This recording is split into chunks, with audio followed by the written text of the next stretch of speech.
The Royal Rumble is 39 days away, and we have no people added to the Rumble match itself yet. It's still Goldberg and Lesnar. But we have a match added to the cards with Goldberg as it's a rematch as Universal Champion Kevin Owens will face United States Champion Roman Reigns. Of course, the United States Championship, much like at Roadblock into the line, will not be on the line. The United States title will not be on the line. Uh, but there's a stipulation of this. Chris Jericho will be placed inside a shark cage. And for those who remember the NXT, NXT did this with Paul Ellering with the Offers of Pain versus TM61 and NXT TakeOver Toronto.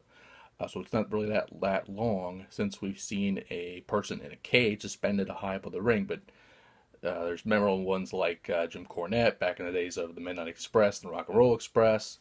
Paul Bearer with several Undertaker Kane matches, or maybe Undertaker and Mankind, maybe both actually. I'm not really sure. China is another one that's been in a cage, but for those who have never seen someone suspended from the cage, it's a sight to see. To the point where at one point Jerry Lawler was in one and he had a bloody nose throughout the entire match, and they couldn't show him because of blood. And at that time, WWE was still PG, believe it or not, at the time, or was kind of around that cutting edge attitude era, but was still in the new generation era, so it was still kind of mostly PG.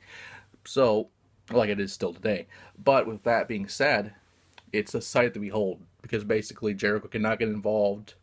He can, he probably tosses something down there, but unlike end of the line, Jericho basically caused the disqualification to where Roman would lose by disqualification and Owens would retain the title, meaning no rematch.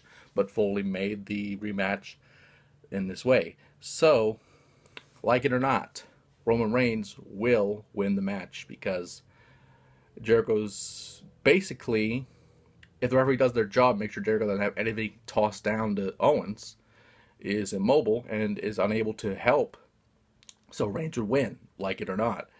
And with that being said, the Rumble is 49 days away, and we'll see what happens from there. There's a lot more time for a lot more entries of the Rumble, a lot more people to have matches. We'll see what happens.